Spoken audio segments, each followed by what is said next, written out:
Let's don't stop. Come on, Coco. Come on. Come on, baby girl. Come on, girl. I believe I have a miracle bird. I found her when she had gotten apparently blown out of her nest, and two of the little baby birds were already wet and cold and died, and then I found her way under the ivy in my yard and brought her in and made a little incubator for her.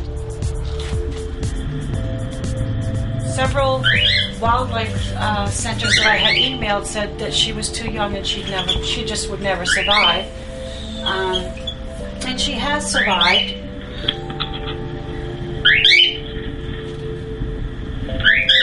When I found her, it was a rough time for me. I was rather depressed because all my children were grown and gone, and I taught preschool and because of illness couldn't really do that anymore.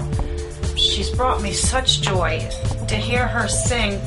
It just reminds me all the time about the miracles that still take place today, and little things like her, to me, just brings me great joy.